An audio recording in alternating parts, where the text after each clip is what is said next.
Back in early 2015, I fell in love with a chateau I found online. I then had to convince my other half to give up our London life and move to rural France. To my surprise, she said yes, and a year later said yes again at our wedding at the chateau we now called our home. It's just us two and our husky Lightning, and now of course a few animals who seem to have joined us along the way. It's such a beautiful place to live, so we decided to share it with everyone. It's obviously a lot of hard work for just us two. It's not always a fairy tale, and we don't always get it right. But it's all fantastic fun along the way, so we bring this chateau back to life for others to enjoy as much as we do.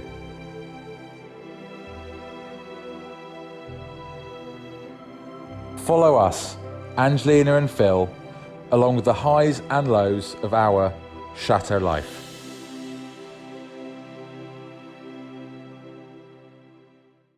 What a lovely day today, and nice and bright and dry outside, as well as lovely and warm and dry inside as we're burning the fire. And here is what Philly did yesterday, and he's already starting on the decorating strip for me, and he's almost finished. He just needs to do this skirting board on this. Now, he did put original one out here yesterday back on this side, and on the left side of it here, this skirting board was very rotten and basically fell apart, if I'm going to be honest. So what he has to do is create a new one. And Philly was hoping that by this point yesterday, he would have received the router bit, which is identical to the size of the skirting board originally here in place. However, he did not receive it, and he checked the tracking, and it's now not to be received until Saturday. So that's way too long to wait, and what's the point of waiting? So I've asked him to recreate a skirting board just like he did for me 2 days ago. And this is the skirting board he recreated for me 2 days ago. So you see the upper part, which is very dark. That is a piece of a decorating strip that I found in one of our outbuildings. And he had to buy the lower part of the wood in the same thickness, attach them both together, and once I paint it, it's gonna look like the real deal and just one original piece. So that is what he'll have to do. He's not feeling very motivated though. It is a lot of work for a small strip of skirting board, which should be simple. But as I said before, when you are not just redecorating from new, because we haven't ripped anything out and putting brand new stuff in. We're kind of like saving what we can, but working with what we've got and sort of restoring it. So when you're restoring, things take longer. So he's feeling a little demotivated, which is why I'm introducing the problems in this room whilst he's having a wake-up coffee. Because obviously it does require going back and forth to the wood cutter to cut it into shape and basically make it look as if it was the real deal. And I'll finish up with the filling, caulking and plastering around it to make it look as well as finishing. So our hopeful result will be to have this skirting board that I've done before, which kind of was restored, saved and made it look really, really good. This is of course the skirting board that I'm talking about.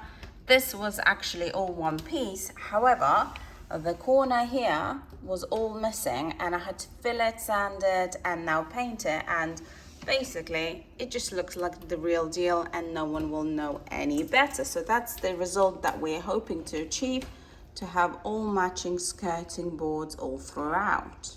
However, the problems don't stop there with the skirting board or around the window. Let me show you what else he's uncovered. So back here at the window reveal, on the floor, the last strip of skirting he'll need to usually do is put like a moon shape on here. However, if I get closer just over here, we can see that the floor here is actually more rotten than the window reveal next on the left. You can see there's a huge gap, and actually if I go over here, it stems up to like 5 centimeters or so out of, and it has rotted the floor here. And how this happened is that the previous board was so bowed with all the wool stuff that the moisture was held in and had rotted the floor further and further, because the board would come out somewhere around here. So that is what happened, and we're dealing with what we've got. So I've suggested to Philly to put a moon shape across, then a strip of wood that's no deeper than the damage, because this is an area somewhere around here that the radiator feet have to sit, so we have to be careful. So this is as far as it can go, and then a further moon strip at the front. So you've got moon strip at the top, then it's sort of like a step to hide it all, and a moon shape. And of course, because the radiator will be here, you're not going to see any of that it's not going to match to the rest. But at least it's better than before. And let me show you what the one on the left that he did previously looks like. Here is the simple one with no problems on the left of the room. And here all we had to do was simply put this moon shape in. And the floor is good otherwise all throughout. So it's just that one on the right that's causing more headache and more thinking power. And of course, when we have all the router bits in future received, we won't come across these sort of time delays, and we'll be able to move very quickly through everything, and everything can match quite easily. But obviously, to get to that point, we had to, come across these problems. And I think that's a good thing, because it's kind of part of you learning, progressing, and going forward, kind of being a bit more experienced and ready for any problems that could come ahead. So I'm actually feeling quite positive about this, and kind of looking forward to receiving all the bits and pieces and any other future projects. Okay, and so what am I going to be doing today? Well, I'm going to be painting and sanding the skirting board that I filled yesterday that Philly has provided me in 2 pieces, and generally putting a second coat on the area behind me, so that I can then put first coat on this window reveal that Philly will be hopefully finished with today, but we'll see how we get on. And it's basically then remains that section of the room, which is by the other window, with no problems over there whatsoever. Nice and simple, hopefully. And it's basically at that point all the lower part of the room is done, and we can start to put the coving up. And thank you so much for all your suggestions as to where Philly has gone wrong with the coving, because the ceiling is uneven, as we've discovered, and little tips and tricks of what to do and how to hold it up so it's nice and straight. We read your comments after each video, and they really help us. So thank you so much for all of those suggestions, because they really make us get along with the project smoother, and with all the tips and tricks we receive is just invaluable advice. Hopefully you guys read it also, because it's really helpful, I'm sure, for all of your renovations that you're doing at your house as well, or will be doing in the future. And hopefully you like what we're doing with this room as well. So if you do, make sure you subscribe and hit the bell notification so you receive the video notifications on your smartphone or device, and can watch them as soon as they come out. We are doing the daily progress of this room, and it's almost coming to the end of it, and there were quite a lot of ups and downs, and still I'm sure will be as we're progressing, but it's almost at its full usable condition. So we're really looking forward to using it this Christmas finally, and you all love the colors and love how bright this room is, so this is going to keep us really motivated throughout the winter on getting on with our other projects here at the chateau.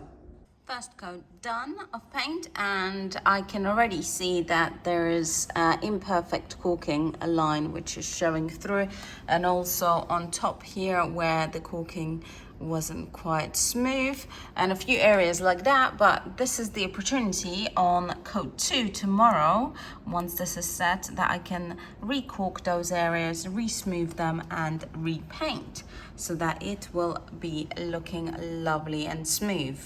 But not bad for the first try. I still don't have any router bits. And they didn't arrive yesterday, they're supposed to, and now apparently they're going to be another 2 days according to the tracking. So you can see the rather annoyed face I've got on about it, because I really wanted to be getting on with that because I could get to the end of the paintwork. However, I do have another problem I need to investigate now. So I've got to rip some stuff apart, or we've got a leak. We had some water down here after some strong rain the other day, which means I've got to actually check under this lot, which is why it hasn't been painted, to see if there's any sign of what it is. So, time to rip this lot apart, check for any signs of water ingress, deal with it, and put it all back together so this lot can get painted as well. Carefully taking that lot down, and I do need to take a closer look over here because I found some moisture. What someone's done is hang this plastic in here to, I don't know, I guess try to stop the breeze coming in because it's all just a bare wall underneath there. But I'm literally, where my hand is there, and you can see there's water on it. And down there, I need a light, but there's, that wood is wet. So now I've got to try to find out where that has all come from. Okay, here we are on the outside of that window reveal, and this is the issue, and you can actually get behind fuchsia bushes. You can see here, big issue with this entire property is someone put concrete spray-on render on it back a long time ago, thinking they would be fashionable and wonderful. And of course, it's no good for a house like this. They don't breathe. They have actual issues. It keeps damp in. They even drilled these vent holes all over the place to try to deal with the problem they created. See under here, pretty good lime render. But what's happening is water in the strong